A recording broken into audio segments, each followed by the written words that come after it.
Welcome. My name is Kathryn Brillinger. I'm a professor and faculty advisor at Conestoga College, and last Saturday, April 9th, 2011, I had the pleasure of delivering this presentation to a group of faculty at the Adult Education Conference at the Doon campus. And I promised that I would post this as a voiced over PowerPoint so that people who were not present can get an idea of what we shared on that morning, and people who were there will have a chance to review what we discussed. So welcome. This is called Intercultural Communication Skills for Teaching Within Diversity. Take a moment and look at the graphic that I have on the first slide here. It's an overlapping Venn diagram, and it relates to my overall premise about working and teaching within diversity. And that is that I can be one of those circles, perhaps the right-hand circle, and my student from another culture or another generation, or there's many areas of diversity, will be the circle on the left. And what I want to do is, in the classroom, I want to find a place in the middle where we can negotiate and communicate and work together effectively. I don't want to have that person be forced to become a part of my culture in a way that's uncomfortable for him or her, and I also don't want to compromise my own cultural non-negotiable items. So this whole presentation is talking about finding a place in the middle where we can work together successfully. A bottom line for me in teaching within diversity is everything that I do or everything that a faculty member does to support a student who needs something different done in the classroom. That support should help everyone, including myself as the teacher. Just to get started, this is a picture of three very happy second language teachers at Conestoga College's Doon campus. I work with Natasha Megan and with Pauline Shore and many other wonderful teachers, and I think we're probably the happiest bunch on the campus. And we spend every day working with individuals who sometimes have very limited English skills, are very new to Canada, and bring huge backgrounds in terms of education and experience and professional credentials. And we have an incredibly good time working with them. So this is what I hope to share with you, some of those things that we do to have that good time. So working on the same idea that Universal Instructional Design works on, anything that I change in the classroom to help students that need extra support should actually benefit everybody in the end. And so I'm going to show you on the next slide a handout that I give at the beginning of my classes. And how I create this handout is after I've completed my PowerPoint, and I do use PowerPoint almost every class to keep myself on schedule and online and to have a framework for organizing that 2 or 3 hour session with students. And I'm talking here about teaching in post-secondary programs. I do teach English as a second language and teacher training for TESOL teachers, but I also teach post-secondary diploma and degree courses in communications and liberal studies. So I'm talking about my experience in post-secondary here, where you have a mixed group of students, some of whom speak English as a first language and are straight out of high school, and some of whom are newcomers to Canada trying to get new credentials, etc. So working within that diversity, I take my PowerPoint slides and I go through them at the end, and it literally takes me only 10 minutes to prepare a scaffolded note sheet. And I started to prepare these scaffolded note sheets because I had students for whom English was a second language, and I realized that their experience in listening to and taking notes on a sort of lecture format in Canada was limited and was compromising their ability to succeed. So I started to make the scaffolded note sheets for those students, and then I found that even the strongest student in the classroom absolutely loves them, because what I have on these note sheets is the terminology and concepts that will appear on the first test in the next, probably, for me, I always have a first 5 to 10% assignment in week 3. So have a look on the next slide.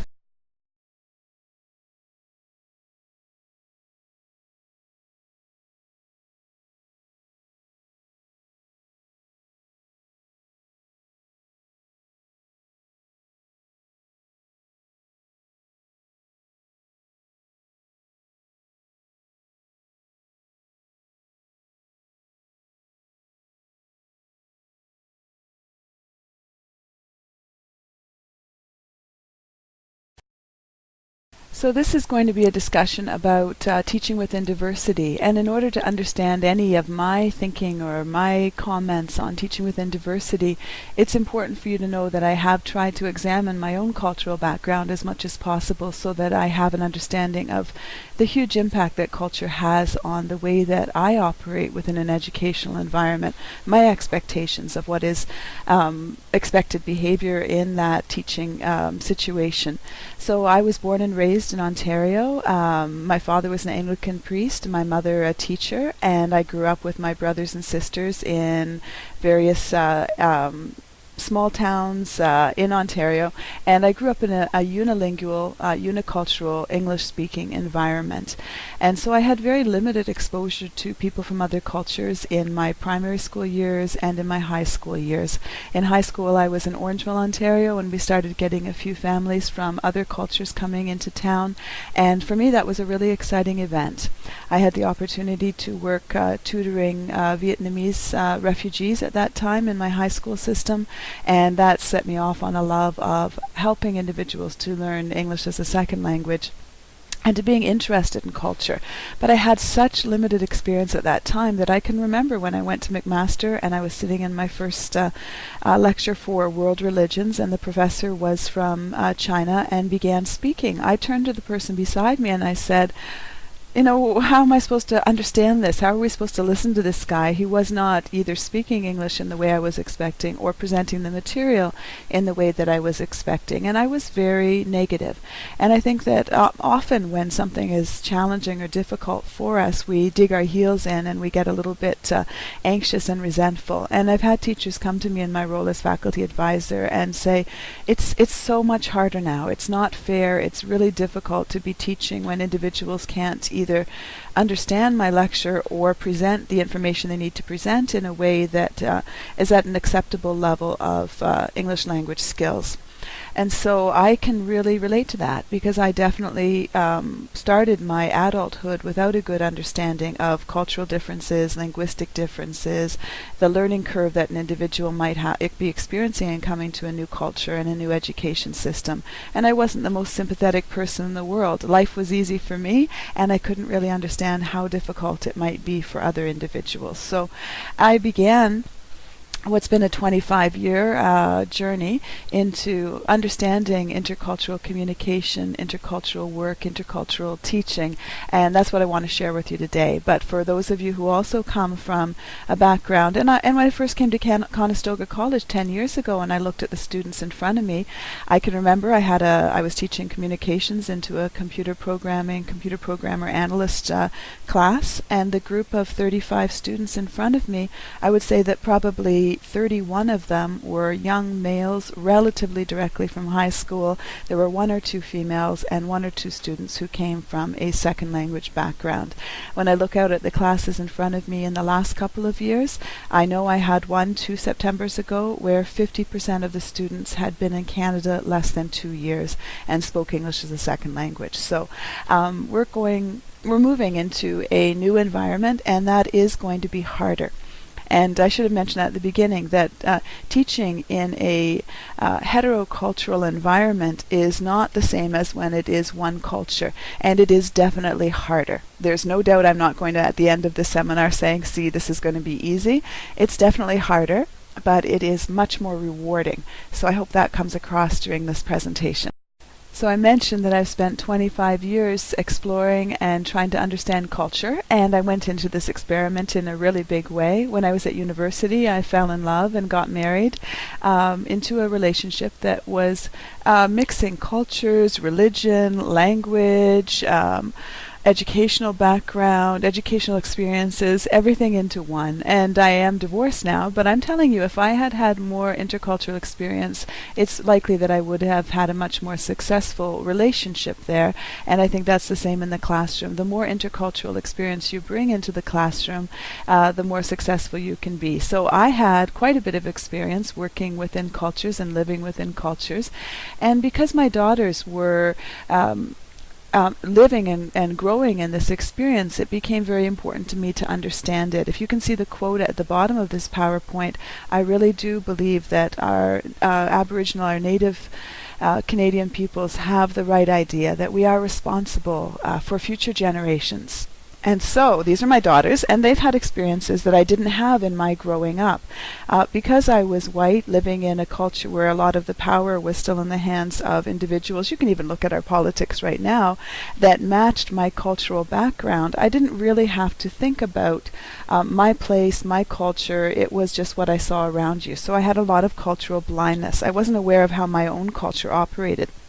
And then my daughters had experiences, and I started to realize that it's not easy not to be me. It's not easy to be someone who doesn't speak English as a first language, who is not white, who is not well educated within this environment, because we always discount people's experiences if they come from outside of Canada. That's a really sad reality, and we need to work on that. And so I promise you that I have spent 25 years looking at this as carefully as I can, and I hope to share some of that with you today. I've already showed you the scaffolded note-taking sheets, and I really believe that these are a wonderful tool for you to provide to your students.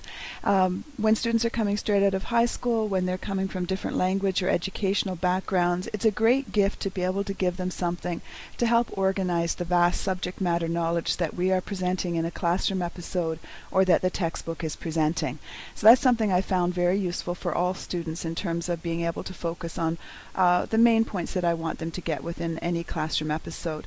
I'll add also that as you start to move your classes, or if you're thinking of moving your classes into a hybrid or an online model, having already prepared this type of a tool is very useful in organizing your online information.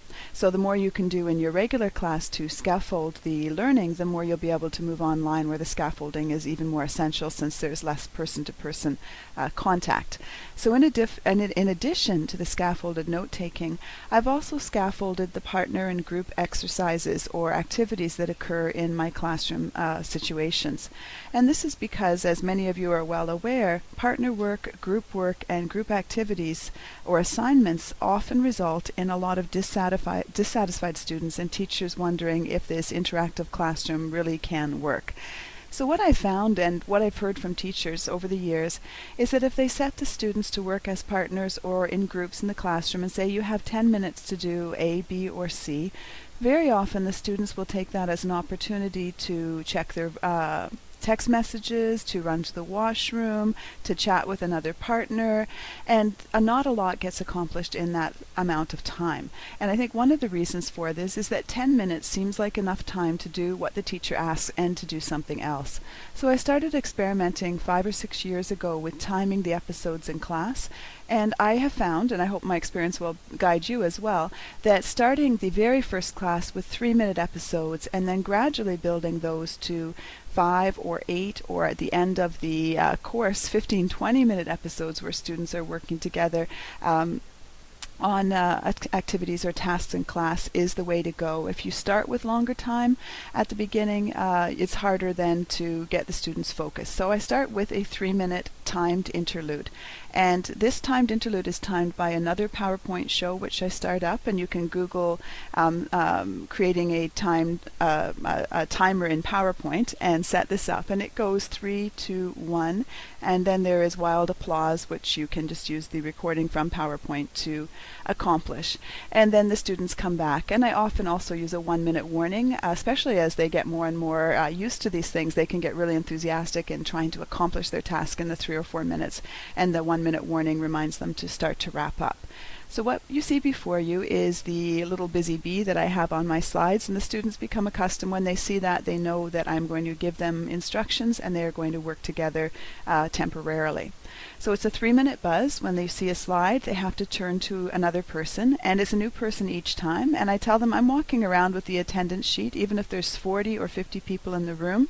I'm trying to get to know your names while you're doing this, and I'm noticing if anybody's not participating or keeps working with the same person. And just the attendance sheet in my hand seems to trigger the students to be quite cooperative as we get started. And I think that everyone comes in the classroom and wants to be cooperative, and so if I can set things up so it's easy to do that, it's wonderful. So this is a 3-minute buzz, and I'll just tell you a story that a teacher shared with me. She had set students to work together, and after the very first episode, one student came up to her and said, "I never want to work with that guy again." And this is not an unusual occurrence if you've been teaching in post-secondary for a long time. Students left on their own to try to negotiate pair work or group work will often run into difficulties. Because this particular lecture is on intercultural issues, I'll share the particulars of that story. One individual in the dyad was from an Eastern European background, and the other individual was from an East Indian background. And the East Indian gentleman, because of the way society is stratified there and the need to present your credentials in some way fairly early on in an educational episode, he started off the pair work by trying to tell the other individual about his educational background and some work experience that he had had. And his intention was simply to assure the other person that he had a good contribution to make to their relationship. But the other person took affront from the intonation, from the way it was presented, and went to the teacher and said, "I don't want to work with that guy again." I think it's important not to give students a lot of time to interact with each other in the very first episode. And this may seem contrary to everything that you've heard before, but I think in the very first episode it's better to give them a task related to the course so that they can see that they both have something to contribute, and leave the learning about each other to a little bit later in the first class, or maybe even in the second class. So the reason for this is I want them to see they can do a task together more than I want them to see that they have personal commonalities. So this is the buzz slide, and you'll see them used throughout here. And at this point in time, if you were in a real class with me, you would turn to somebody else, and probably for the very first time you would share a story, because if I've set the story up well enough, everybody's got a story to share about something related to the subject matter that I'm covering. So here's a demonstration of how I set up the first buzz episode. So before the slide comes, I set up a scenario that I'm pretty sure everyone is going to be able to contribute to. So if you were here in the live class on Saturday, you'll remember that I set this up and then had you work in pairs. If you were not there, what happens here is I'm setting up some background information so that when you turn to a partner to share a story, you definitely will have something to share. And as I said before, if you're a newcomer to Canadian education, or if your language skills are weaker than would be ideal, having things set up very carefully is really helpful. And I want to remind you that even if that's not the case and your English skills are superb and you're coming back as a mature student and you have a strong educational background, everybody likes to have a well set up episode in the classroom, and that individual will be able to shine even more. So what I had in this class on Saturday was a group of highly educated individuals who knew absolutely what they were doing, total joy to work with, and none of them felt that this was demeaning or trivializing things. I don't think they even noticed that it was being set up so consciously and carefully by the teacher before they had a chance to turn to each other. So what I'd like you to think about is your intercultural life. And I'd like you to think about if someone were filming a movie. Think if I had been filming a movie of you in the classroom last year or the year before, and there's an intercultural encounter going on. Perhaps a student in the class from another cultural background has been asking too many questions. I'm putting the too many in quotation marks. Is somehow disrupting the normal flow of the classroom. And so you're getting a little disapproving or anxious internally. How would it look to the other students in the class? What can they see on your face that tells that this isn't exactly how you wanted the classroom to go? What are the other students doing in the classroom at that point? Are they shuffling? Are they turning away? Are they looking like they're like, let's get on with this show sort of thing? How do these classroom episodes look? Would they be comedies? Isn't this funny, the way that people interact when they don't know how to do things any differently or any better? And it's really quite funny to watch human nature. Would it be a satire?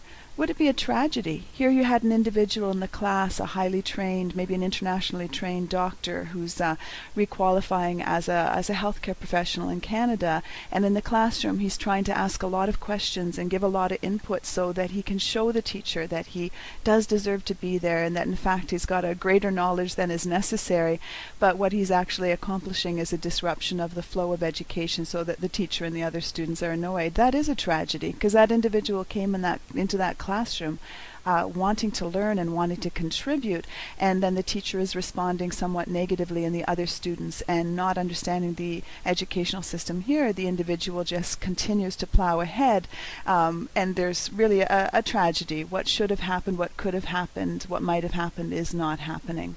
Or is it a drama? Just a very interesting look at what will unfold as the teacher continues to teach within the paradigms that he or she was brought up to be accustomed to, but the individuals in the class are increasingly coming from a variety of cultural and education backgrounds, and now there are more episodes that are tense in the classroom. Think about this, and think about what facial expressions, what body movements we would see on you. Do you take a step forward when a particular student asks a question and a step back when another one does? Are you trying to give them cues of what's acceptable, not acceptable? What would we see in this intercultural world of your teaching? All right, so at this point, the students in the class are asked to tell a story about a time where someone behaved unexpectedly according to your culture, and to explain to the other individual how they reacted, how they felt.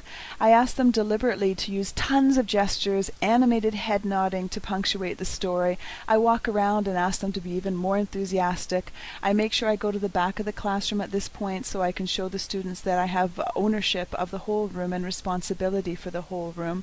If there's anybody who can't find a partner right away, I go over and facilitate their joining another group. If there's any partner group that doesn't seem to get going, or they say to me, oh, I don't have any story here, I've never been involved interculturally, then I try and ask them to think about a difference between somebody from a rural area, an urban area within Canadian culture, or someone from a younger generation with an older generation. So in those first few seconds as they turn to each other, I'm running around and making sure that there's not one single individual in the class who is not talking, right? And I tell them they have exactly 3 minutes from the time I click on the other slide, and that they need to wrap up their story within that time, and probably only one of the two will be able to share their story, but if that person finishes, they can go on to the other person's story. And so I'm trying to generate quite a lot of excitement and focus during this very first episode in my class, where individuals are going to be working with each other. I should make mention of the fact that at the beginning of the class I have everyone make a name card with the name on both sides. I always purchase large volumes of markers and materials at when the back to school discounts are on. So I've got little containers, $1 containers from Superdollar or anywhere else like that, filled with markers and pencils, and everyone has a name card in front of them. And this is necessary before this first episode, because I need to be able to approach people and say, oh, John, did you want to come over here and work with Mike and Suba? I don't want to be, not to have access to names at that point, and to have students not have access to names. So the 3-minute timer has ended. There's been wild applause, and that loud volume allows the students to be cued to come back to me, so I don't have to do a lot of yelling and shouting. I just might have to walk over and remind a few pairs to wrap up. And now everybody's focused again on the front of the room, and we're going to have some donations from the class as a whole about what discussions have occurred. I think it really is important to get 2 to 3 donations after each pair episode, so the students become accustomed to that being a very important part of the interaction between the class and the teacher and the group as a whole. So now I would say, let's get one story from the left side of the room, let's get one story from the right side of the room, and depending on the timing, I might get one story also from the front of the room. I usually have the students that are very eager sitting in the front, and I get one story from the very back row of the room, where you have students that you do want to try and engage very quickly, because they tend to be ones that will be more interested, if they have a choice of where to sit, maybe more interested in each other than in myself and me. Right? So I get these donations back, and the stories here in this particular one will relate to experiences teachers have had in the classroom. For example, a teacher might share she'd been in the classroom and she had a lot of trouble getting students from a particular cultural background, perhaps originally from China, to contribute during class episodes. And then when she had one student she was kind of forcing to contribute, the student got very upset and came and spoke to her afterwards about how she embarrassed her. So that's one story that I have had. And then I would debrief that story. So your stories, of course, will relate to your subject matter knowledge. Here it relates to the intercultural. and a number of things that would have happened with that young woman from China in terms of saving face, in terms of not being accustomed to just throwing out ideas that might be correct or incorrect in the class, but wanting to be able to contribute something that was what the teacher had desired, etc. So we would debrief that episode. So we've got some sharing from the class. It gives me a better understanding of some of their experiences and makes the 3 minutes that they spent talking to each other a donation then back to the class. And if I always do ask at the end of that, is there anyone else that wanted to share something? Because there may be somebody who has something they really do want to contribute at that point, and then I will get that one additional story or even 2 additional stories. And if it's pertinent to what we're discussing, I may then have my PowerPoint open on one board and be collecting examples on another board that they can use for case studies even in the next episode that we're going to have, come up with solutions for those beyond what I have said.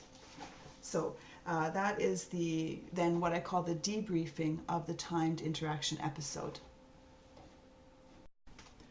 So we've already talked about the importance of scaffolding note-taking. We've talked about the importance of scaffolding small group and pair work sessions.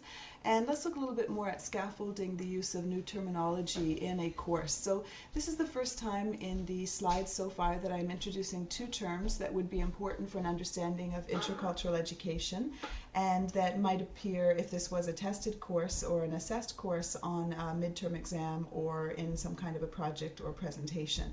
So we have 2 terms, and I want to make sure that I give them to the students with a number of examples. So in the real class we might talk a little bit about this. The first term is globalization, and I think nobody would argue anymore that the Kitchener-Waterloo-Guelph area is becoming increasingly globalized. I came to this area from the Metro Toronto area, which was already quite globalized. Globalization is the economic, political, and societal forces pulling us towards international involvement, and those are occurring increasingly at Conestoga College. When I first came here 10 years ago, I might have had a handful out of a class of 40 who spoke English as a second language and were still developing their language skills. Within that handful, a few individuals from other educational and cultural backgrounds, and a few mature students.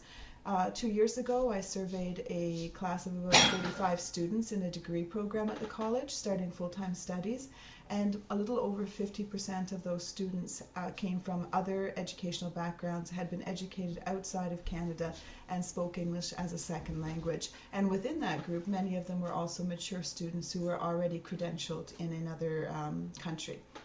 So globalization is occurring, it's a reality, and it's not one that's going to go away. In fact, all predictions say that as the Kitchener-Waterloo-Guelph area grows by another 200,000 individuals in the next decade, about 50% of those individuals probably will be newcomers to Canada.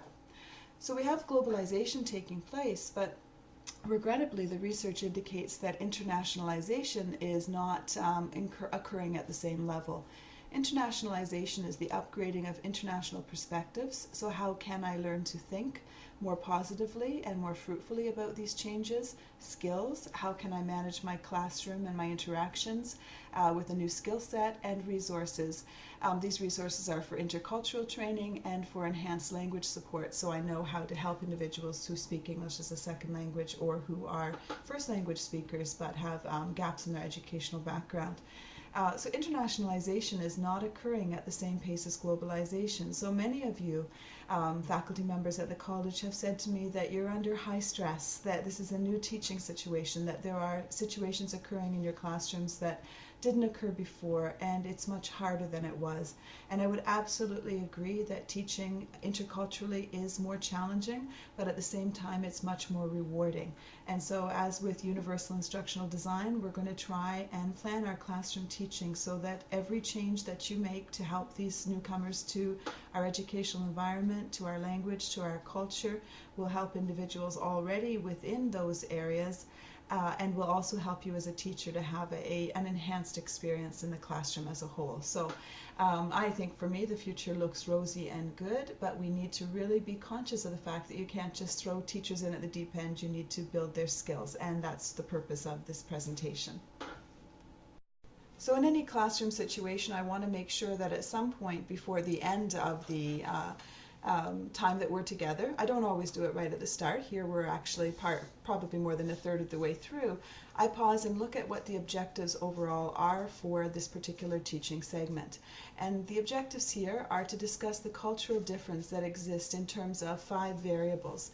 The first is in terms of touch, second, eye contact, third, facial expressions, fourth, personal space, and fifth, a willingness to share personal information, self-disclosure in a classroom environment. And this will be an overview of these areas, and I would spiral through all of my objectives for a course as the course proceeds. So I might introduce these objectives today and then continue to touch upon them for the next 4 or 5 weeks until I feel that people have a really comfortable ability to talk about, discuss, and bring forward more examples and have a skill set with which to approach situations. So those are objectives for this segment. So the key question for today's class is, what is culture and how does it impact interaction? So what does happen in a classroom when, instead of having a group of people from a single cultural background who may have other variables of diversity such as sexual orientation, age, experience with education, etc., but they come from the same overall cultural background, what happens when into that mix you put individuals who come from completely different cultural backgrounds? What is culture and how will it impact those interactions? In a normal classroom setting, I might have people offer up some suggestions and do some brainstorming on the board. I try to do interesting shapes for the brainstorming. For example, I might have a fishbone diagram on the board instead of just throwing the words out. I found that students will contribute more if they're trying to fill in every spine on the fish plus the tail, and then I draw the whole fish in at the end. So I'll experiment with different shapes in the classroom as well for brainstorming.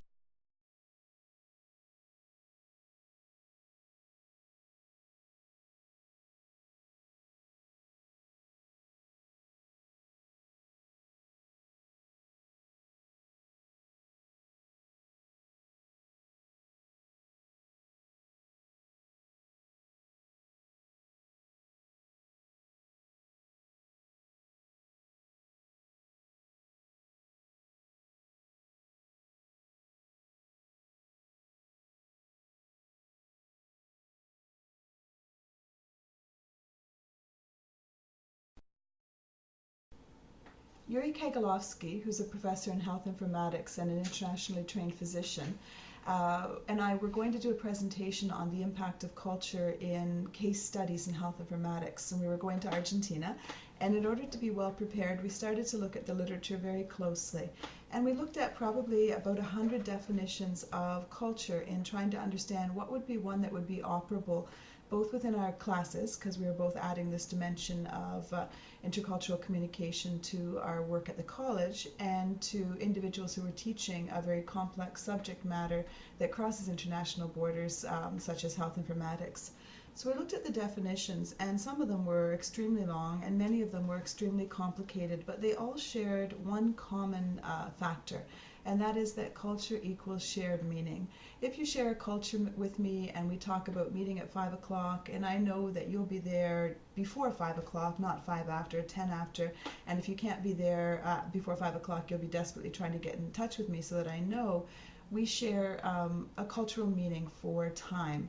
And if you look at the research into cultures that are more on the monochronic end of the time continuum and cultures that are more on the polychronic end of the time continuum, you would find that my personal culture, which is a British and German Mennonite background, is very monochronic, and time becomes extremely important. Time is money, time is respect. Coming in late means that you are rude to someone.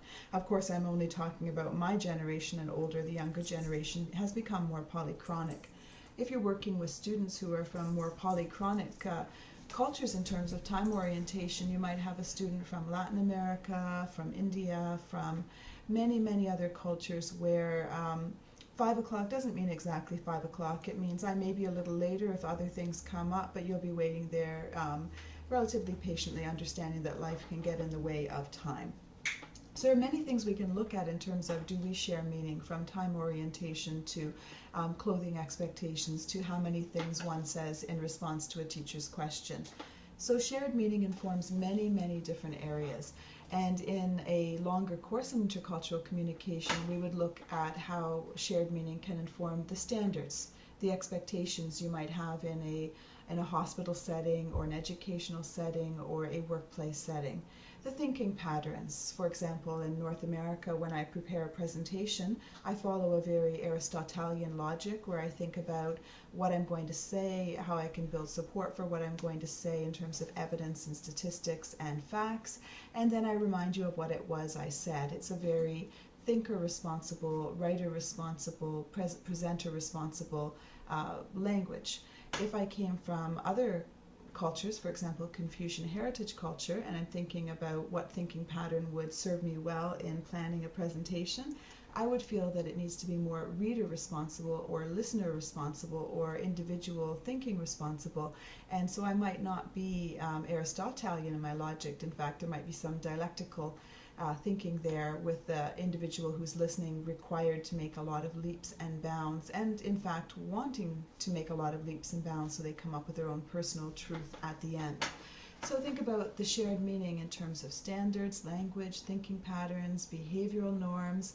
For example, I had a nurse from another college when I was giving a similar presentation. She gave me an example I'd never heard before. A student from an African country was late for the second or third time for her practicum placement at a healthcare setting, and she had already been warned that she would not get a pass in professional behavior on her on the required assessment rubric if she was late again. And so when she saw the supervisor, the nursing teacher from her college on the healthcare floor, she ran to her and threw herself onto the ground, prostrating herself completely, and begged to be excused for the lateness. And the teacher said, that was the final straw for me. I could not handle the depth of cultural difference that existed between me and this particular student, or many that had been coming into my classroom over the past few years, and I just threw up my hands and talked to my fellow colleagues about how we have to put a stop to all this. So think about the huge differences in behavioral norms. What are the expectations in terms of getting forgiveness even from a faculty member for a transgression? And so there are many, many different ways in which we can talk about shared meaning, and I'd like you to start to think about them when you're observing a student whose behavior does not match yours.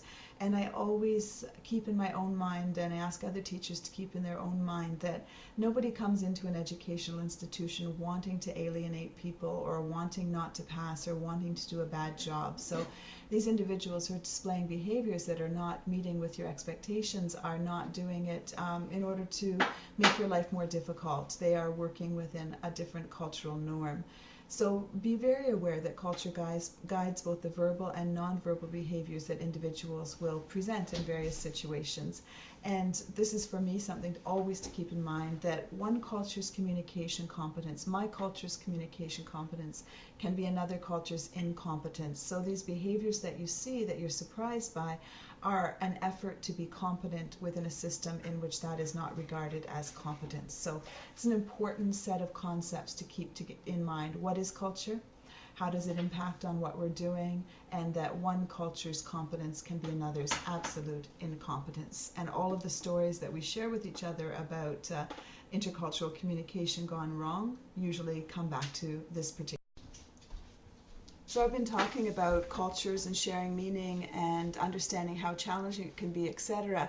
But I want you to know that I'm not expecting any individual to compromise themselves culturally.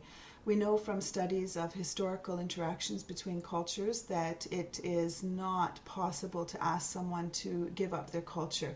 It can be a process of negotiation where individuals come to new ways of doing things, but if you look at the horrible experiences for Aboriginal people in taking young children and forcing them to divorce themselves from their culture in residential schools, or you look at many other examples that have happened over the last 100 years across the globe, you'll realize that we cannot force people now coming into a new culture simply to drop their cultural values and to give them up in order to match the culture in power. And I want you to think about that carefully, because very often teachers will say things to me such as, we already had a good thing going here, and these people are coming here and they're going to have to change to match our cultural expectations. Well, that may well, let's say even if that is the case, then it will be a process of learning, certainly over a long period of time, why those cultural values we have in Canadian education are important, why they might be non-negotiable for you, and how to meet them without compromising yourself too much. So you can see my scaffolding allows people to come towards some of my expectations gradually and slowly with examples. So let's say something is non-negotiable, for example, being able to work on a team. I'm going to help people to learn why that's valuable and how it can work rather than just expecting them to do it. Another non-negotiable in education for me might be the importance of having students able to donate during a classroom situation. But I'm not going to just stand there and expect people to be able to do that from the first class. I'm going to show them what kind of donations work well, how long they need to be, and how they're rewarded and valued as opportunities for sharing within the classroom. So if you've got non-negotiables, they might be relating to education, then maybe you're not going to compromise or negotiate on them in total, but you definitely need to lead people towards being able to do them. And there are also some really much stronger cultural non-negotiables. For example, for me, the beating of women or children or men for that matter is a non-negotiable, and I'm not expecting to move from that position. The right of women to hold positions similar to men and to have gender equality, that's a non-negotiable for me.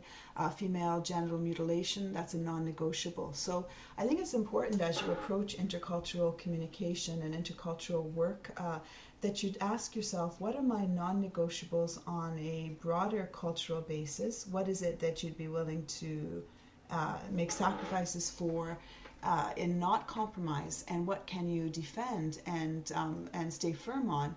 And what are those things that are really just ways of operating within your culture that you could help people to learn about and perhaps negotiate on in some ways? For example, in terms of touch, which we'll talk about next, within my own culture, people don't touch each other very much. For example, women, even meeting each other as co-workers at the college, will probably not touch each other at all, even though we may have worked together for many years. Or if we do touch each other, it's just very lightly on the arm after one or the other has said something amusing.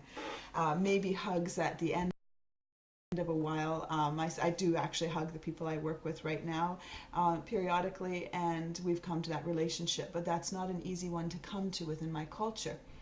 And I might have other individuals I'm working with who come from a culture where there's much more high touch taking place, and they might be likely to touch me on the arm more frequently, to hug me when they say hello or goodbye. So as a colleague at work, never mind as with students, I need to know what the norms are for my own culture and where I might be surprised. What is non-negotiable? I don't want to put myself ever in a position where someone might be able to accuse me of inappropriate behavior with someone whom I have authority over. So I'm going to not break any rules or taboos. But when a student at the end of the semester from a high-touch culture comes and wants to offer me a goodbye hug in full view of a whole bunch of other people in the room, I might be able to negotiate my cultural norm a little bit and hug back. So think about what your negotiables are and what your non-negotiables are broadly, but most especially in the realm of education. You need to ask yourself, what are my expectations of behavior in the classroom? Where can I help students to understand these more? Because coming from high school or from another culture, they may not understand the glory and beauty of these cultural educational expectations. And where can I negotiate and maybe make some changes to meet a newer generation or another culture that will actually benefit me and my teaching in the future as a whole? So please do take time in your life over the next few years to ask yourself what's non-negotiable for you and what is negotiable.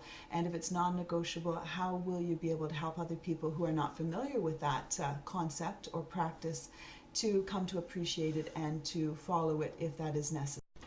Let's look at one area of intercultural communication that's been studied quite extensively, and that's the area of haptics. And I do encourage you to Google haptics rather than touching behavior so that you get to research by Hall and other individuals that has occurred since the 1970s rather than into unsuitable sites. So haptics has been studied extensively because it has been found to cause some intercultural confusion. Right, so for example, if I'm shaking your hand and I'm expecting a 2.5, 3 shake with our thumbs meeting at the junctures, and you give me a 1 shake with our fingers just being um, interacting, I'm going to think your handshake indicates something about your personality or your attitude towards me, whereas it's probably just a different handshake from your culture. So on many, many criteria, we can examine haptic communication styles. So there's positive affect, support, appreciation, and inclusion. Young North American males 18 to 25, when they greet each other, will thump each other in the shoulder area, with the second individual thumping a bit harder than the first one, right? So it's really interesting to look at all of the variations, even within a culture, in terms of haptics. So we've got playfulness gestures, control gestures. So in my culture, I can never use a control gesture, grabbing a student's pen out of their hand or thumping the desk in front of them or touching them in order to get control. But in many cultures in the world, that's still perfectly acceptable for a teacher. There are ritual gestures for greeting and leave taking. There are hybrid gestures that involve hugs and hello and goodbye, as well as kisses. And for example, in my culture, when two people hug, generally that don't know each other that well, but that are quite friendly, there's no chest-to-chest contact, and I will thump that person 2.5 to 3 times on their upper shoulder area, and they will thump me back, and then we will pull back again. Whereas in Latin American cultures, for example, we would have full frontal body contact. Our arms would be a little bit lower on the back and more tightly gripping each other, and we can prolong that hug man to man, woman to woman, woman to man, quite a long time. So it's a very different hug.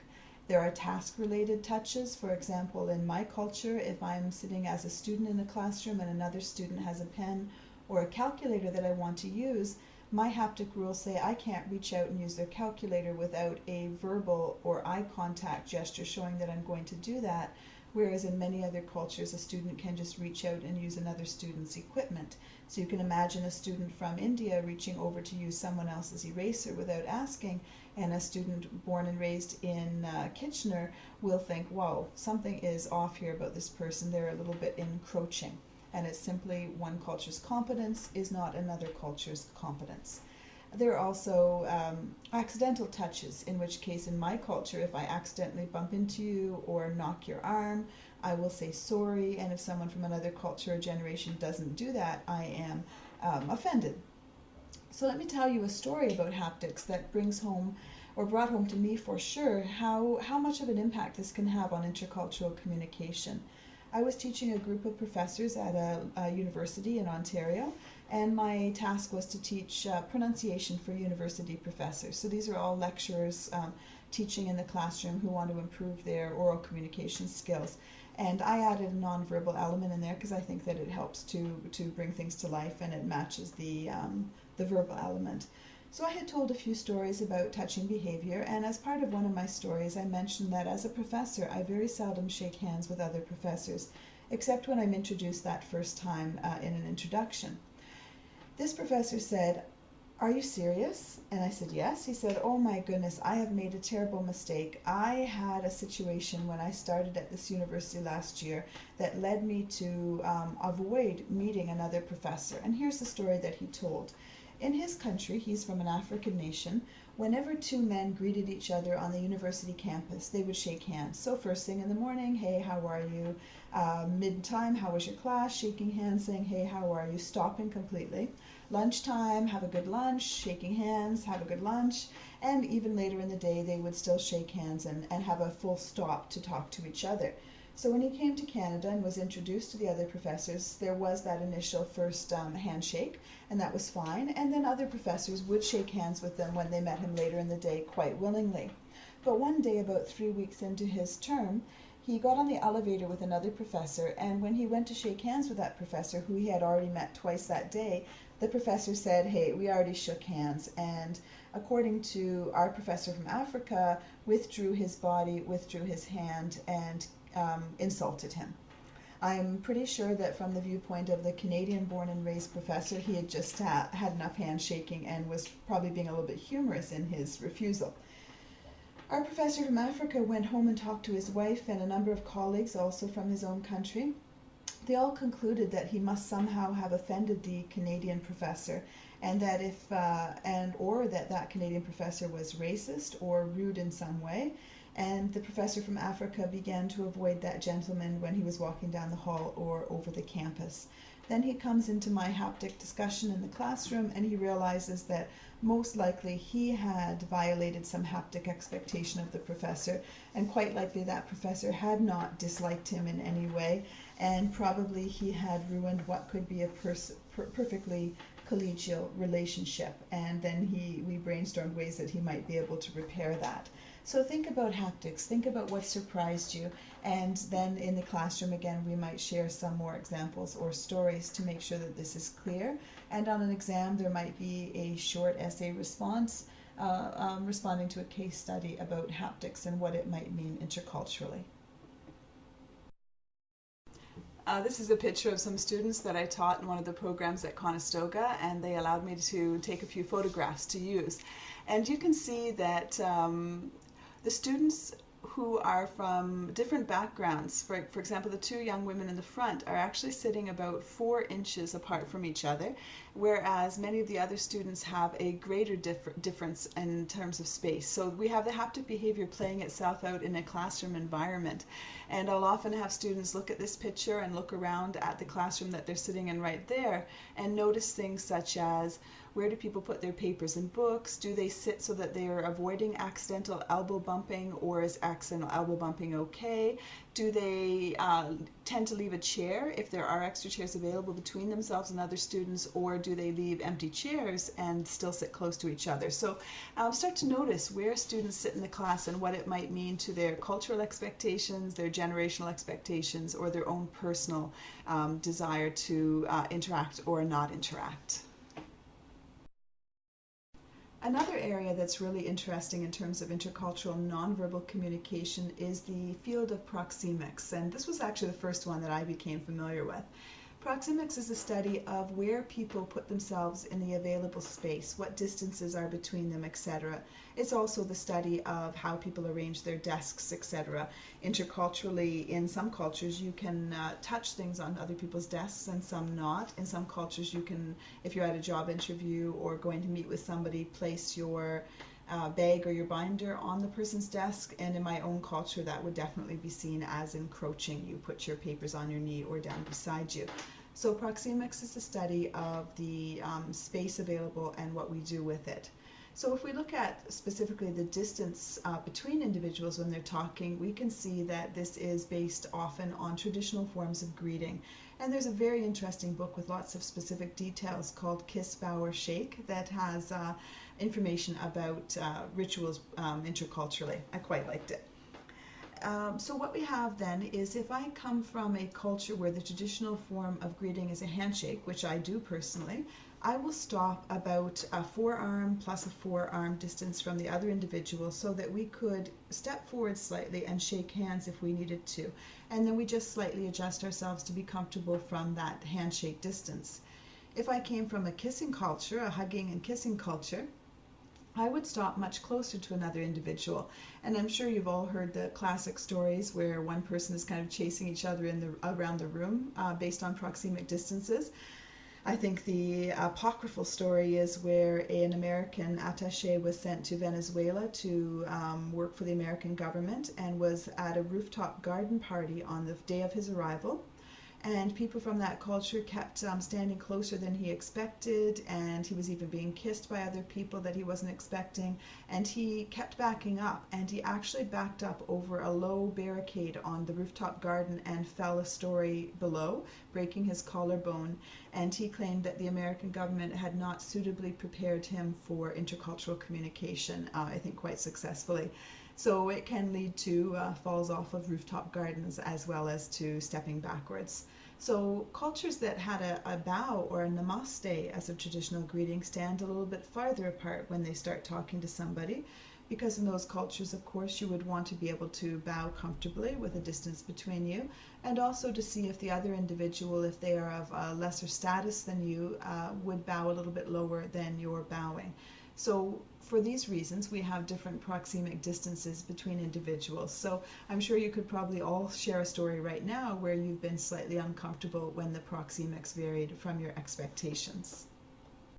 Another really interesting area of nonverbal behavior where you want to attend to your own responses as you're teaching is the area of oculesics. And oculesics can be spelt with one C or two C's, so try and Google both of those spellings. And it's the study of eye behavior, of the eye movement and eye contact in terms of duration, etc., between individuals. And this can vary a great deal intraculturally in terms of who I'm talking to, someone older or younger than myself, depends on my occupation, my purpose, the context in which I'm making my eye contact. All of that will vary within a culture, but it will vary even more when we're looking interculturally, from one culture to another. What are the expectations of eye behavior? So one culture's attentive focus can become a challenging stare in another culture. And if you've ever worked with individuals from Eastern Europe, from Russia, etc., their eye contact is slightly longer than what's typical for an English-speaking Canadian. And so I might have a student from Russia in the classroom making more eye contact, and I might say to myself, oh, he's challenging me, he's not agreeing with what I'm saying, when actually the individual is following the rules within their own culture for eye movement and eye contact. We have in Latin America and other areas what's called a flirtatious uplook, where a woman without even any sexual interest in a man can give them a look from down to up, saying, I'm female, you're male, and this is perfectly acceptable. But personally, I can't do that because it doesn't occur within my culture. And in other cultures, for example, in Iran, in Farsi, they have a term called adulterer of the eyes, when a woman looks at a man in that way. So it can vary so much from one individual to another. If an individual, I'm looking at the last bullet point now, speaks English as a second language, they might be looking up and to the left more frequently in an attempt to access vocabulary, and certainly not paying attention to what you're saying, but simply looking for the look of that vocabulary item through their memory. So think about oculesics as well, and I'm sure you could share some examples where you've been surprised.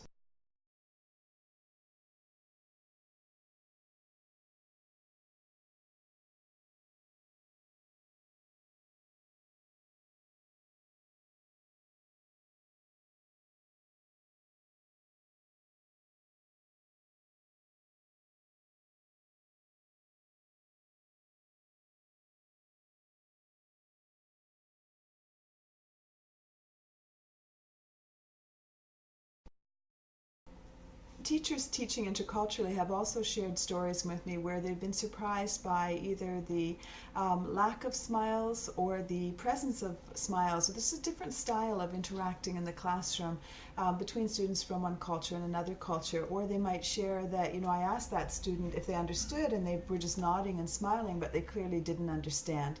So being able to read what are called micro expressions in terms of facial expressions can be very helpful. And also the realization that the way we use facial expressions from one culture to another is not the same.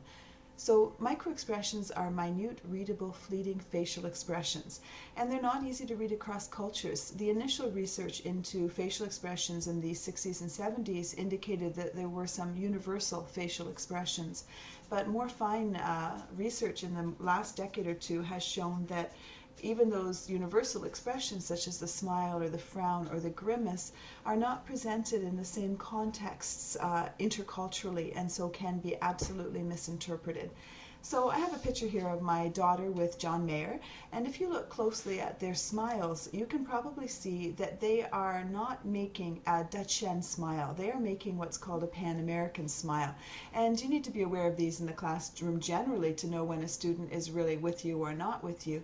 A Dutchian smile involves all of the muscles that can be involved in a smile, from the mouth to the eyes, and a Pan-American smile involves a fake smile with just the mouth muscles moving. And if you look at this picture, you can see that probably John Mayer is not too happy to be standing and smiling with the 17th person in the last 5 minutes, and my daughter is like, yeah, well, this wasn't how I really intended to meet John Mayer. And yes, there is a shameless plug on the side there for you to go and Google my daughter, Alicia Brillinger, and listen to some of her music so she gets more hits on YouTube, and she is an incredible artist, so I hope that you do So you can see here another example of a sharing moment for the classes to work in pairs or in small groups, probably in pairs the first couple of classes rather than small groups. I find that works better. And as I mentioned earlier, these episodes would grow from 3 minutes to 5 minutes to 10 minutes as the term progressed. So here they're asked to listen first to my story about George Bush's intercultural surprise at holding hands in the Middle East, and then to turn to each other and share a surprise that they have experienced. And then after that, we would come back as a full class and we would share a couple of these examples as moments for me to comment more particularly on what they've brought forward. I'm not sure if I mentioned earlier, but I've been doing these workshops for a number of years now, and I've been interacting with teachers in a number of institutions about what their concerns are with students sharing personal information, sharing information in the classroom. And so here are a few comments that I've had from teachers looking at the talk-out bubbles. People from blank act like they're your best friend. So we can notice differences in how friendly students are with the teacher, with each other, and if you're from a culture that's not expecting that level of friendliness, you can find that rather off-putting. Another teacher said, people from blank don't make connections. You can never really get to know them. And so you might think of a culture where you've had some trouble and really, what are people thinking? What are they expressing? How can I make a connection with these individuals? And then people from blank never give up and they never go away. And those individuals may come from a culture where when you're working with authority figures, if it doesn't succeed the first time, you try the second, you try the third, and maybe through persuasion or through sheer tenacity, you can get the person to agree. Whereas in my culture, particularly, that's not fair game. Begging and pleading is just not acceptable. So you have a difference there. So how do we function then when in one culture something can be pushing and another it's not pushing enough? Where a teacher asks a question, and in my cultural background the students say a maximum of 2 or 3 sentences and then see if the teacher wants them to continue. But in another culture, if you do start talking to the teacher and giving an example, you should go on for 7 to 10. We've got pushiness versus lack of self-promotion, giving of compliments, challenging information given. For example, in my culture, if I say, you know, it's kind of a miserable day today, but you find it quite nice, you're probably not going to contradict my information anyway because it's not worth it and you just want to be friendly. Whereas other cultures might try and correct you on that information and you think, whoa, that's kind of rude. And then not obeying wrap-up cues. Every culture has cues that say that's enough said right now, but if you don't know those cues, you might not stop talking. So we don't have time in this particular presentation to get into detail about strategies in the classroom for managing things, but it comes back to the same basic principle. If I want students to talk to each other for a particular amount of time on a particular topic, I have to control those episodes. And the same with when I want students to donate something. I can say, let me get an answer from the back, 2 or 3 sentences on X, Y, or Z. And by saying 2 or 3 sentences, the student from mainland China knows that I don't just want one word, and the student from, for example, Syria knows that they don't need to impress me with their verbosity, but 2 or 3 sentences are quite enough. So think about those things and what strategies you might be able to use.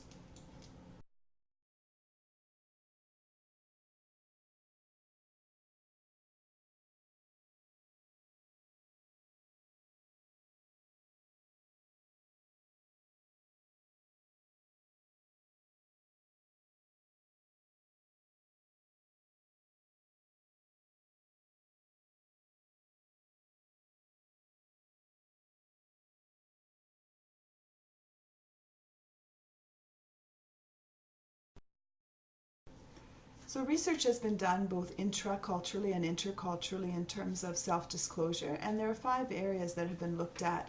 The first is the breadth of self-disclosure when you're talking to an individual. What do you talk about? For example, in my culture, if we're meeting on the elevator, we talk about almost nothing. But if the weather is particularly bad or you happen to have a puppy or a child with you, those might be topics of conversation. But I'm certainly not going to talk politics or jump into sports, which would be quite common in many European countries. Then there's the depth. How deeply do we go into things? Again, my culture keeps things fairly light. Unless you're a good friend, we're not going to get into a dinner table conversation where we really look deeply into politics or philosophy. Valence. English-speaking Canadians like a very positive valence. That is, we don't like to have disagreement or disturbances at a dinner table conversation or during a classroom conversation, whereas there are other cultures, most other cultures, where you can get really deeply into a discussion about something, and that is valued and favored. Then timing, how long do we have to know each other? At what point in the conversation do we talk about particular things? And then targets, who do you talk about particular items with? I find younger generations of English-speaking Canadians will share really intimate personal details with people when I'm not expecting that, whereas my generation was much more private. So self-disclosure is another thing that varies.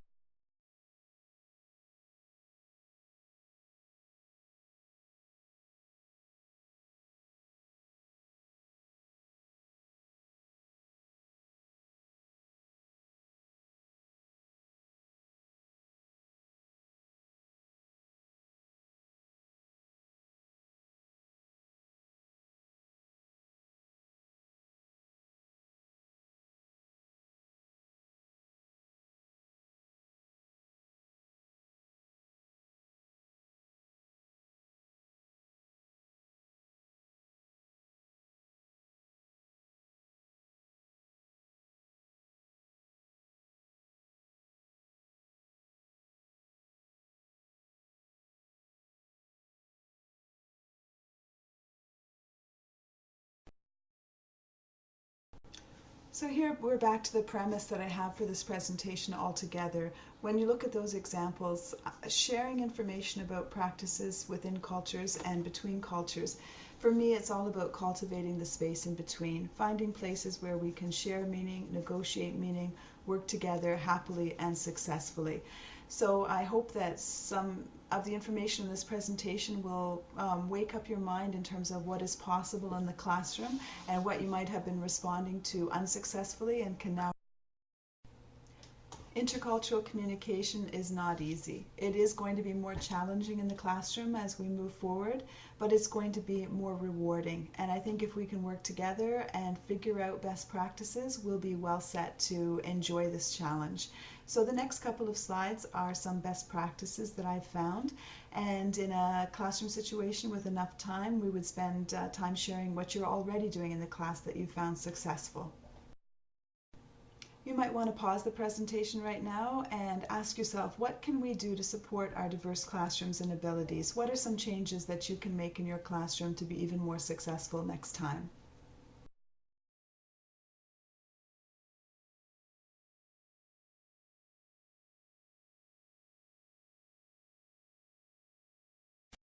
So here are some practices that I try to follow in my own classroom.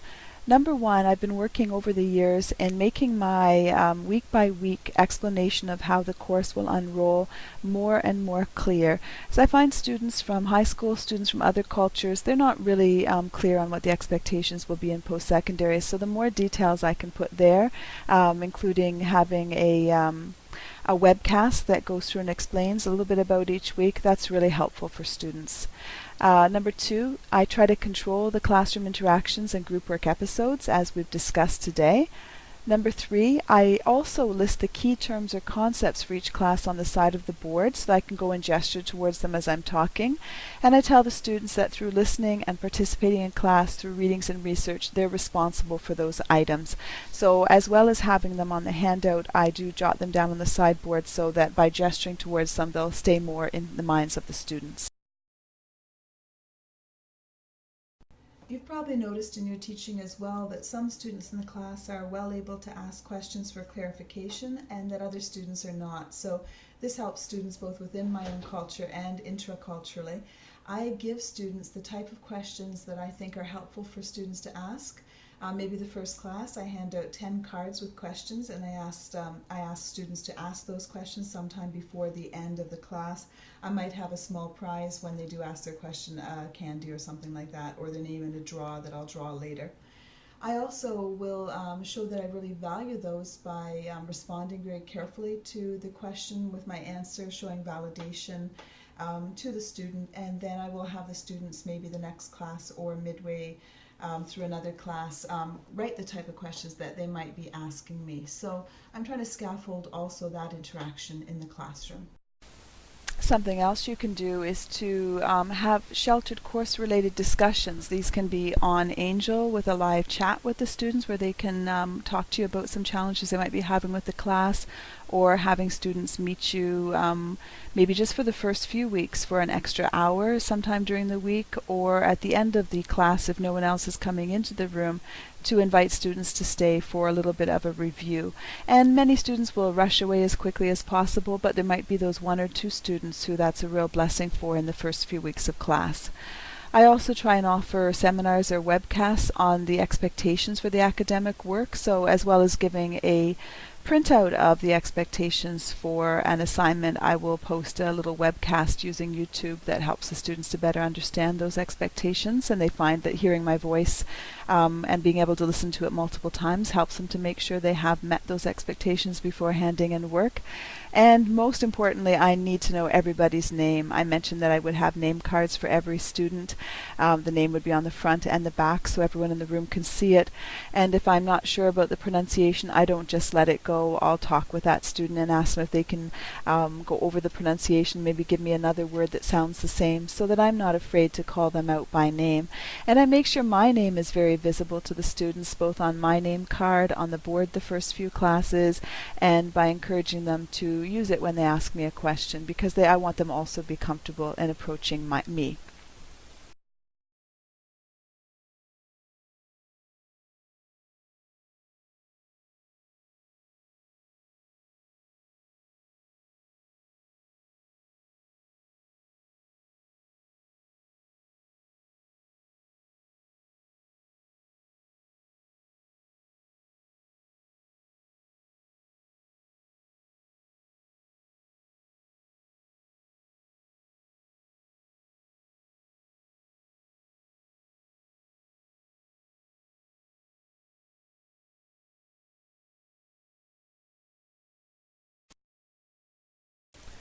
We've come to the end of this presentation. I really hope it's been helpful for you in thinking about how to set your classes up to be more interculturally aware and successful.